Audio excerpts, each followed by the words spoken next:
Donald Trump's big RNC speech. Script it. Wing it. Seek a middle way. Cleveland. Donald Trump gives the speech of his life Thursday night at the Republican National Convention. Will he stick to a prepared text on a teleprompter? Or will he go with what got him here and wing it? Some delegates, facing a nerve-wracking conflict between Trump's tendency to arouse his base by riffing and his need to convert his skeptics by reading, favor a Solomonic solution, split the difference.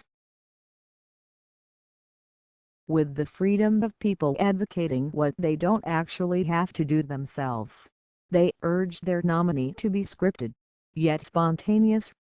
The combination of the two, said Ben Kinlaw of South Carolina. A little bit of both, said Karen Pfaehler of Montana.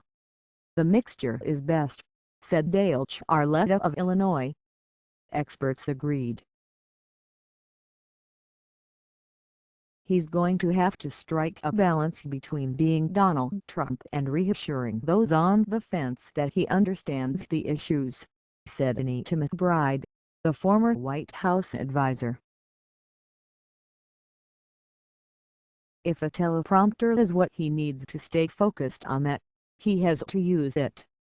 Trump, who once ridiculed politicians for using teleprompters, now sometimes uses one himself.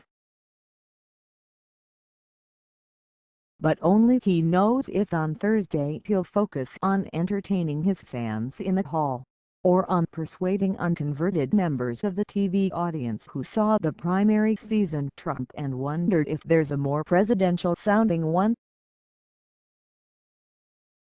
It should be high drama in a league by itself, says Randy Sparks, the University of Dayton marketing professor and expert on public speaking. Bill Lee, the socially conservative Utah delegate who's still undecided about whether to support Trump, wants substance, not a show. Give us a reason to vote. Throw us a bone! A teleprompter, which allows the speaker to read the scrolling text from a series of one-way mirrors, is used by most national candidates to give important speeches. Some, like Ronald Reagan and Barack Obama, are so good you don't know, or forget, they're reading. Early on, Trump scorned the machine as another trapping of politics as usual. He spoke off the cuff, free associating like an improv comic. It helped make his rallies revivals and his candidacy a political phenomenon. But in March, after a series of self-inflicted controversies threatened to obliterate his message, he began using a script and teleprompter for important policy addresses. Some, like his speech in Virginia this month on veterans, were well received. Party leaders have welcomed the trend. People are looking for a level of seriousness that is typically conveyed by having a prepared text and teleprompter, said Senate Majority Leader Mitch McConnell. This week Reince Priebus, the party chairman, has said Trump's teleprompter use looks really presidential. Not everyone likes teleprompter Trump.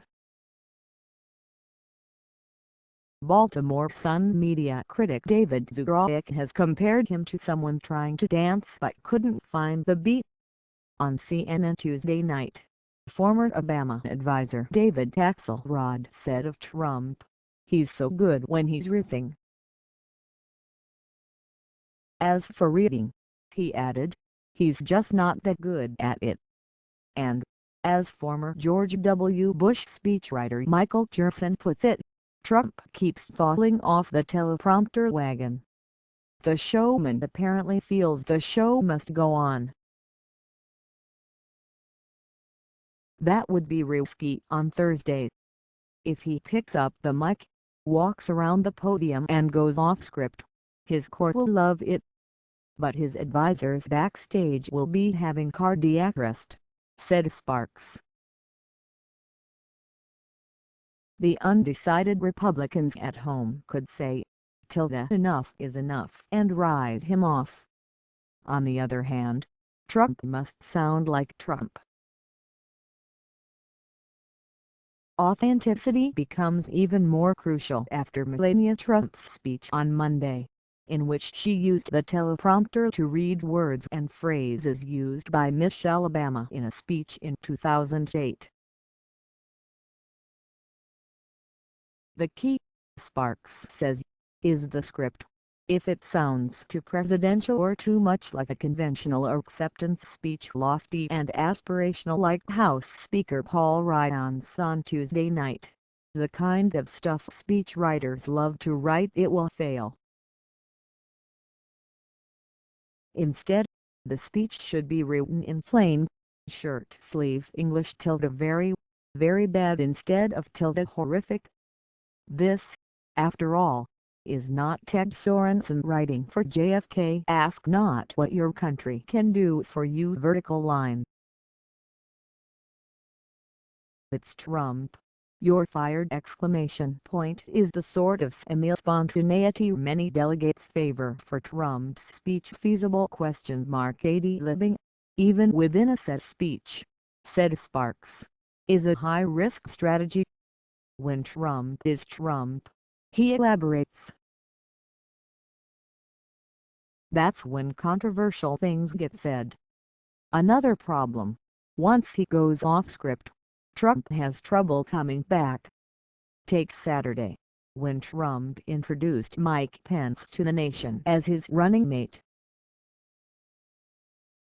Trump spoke for almost a half an hour, twice as long as Pence, sometimes reading flatly from a sheet of paper in his hand, sometimes soaring off on tangents. The result was the semblance of a parody, including Trump's much ridiculed transition, but back to Mike Pence. As vintage Trump, it was perfect. As an introduction to Pence, it was a fiasco.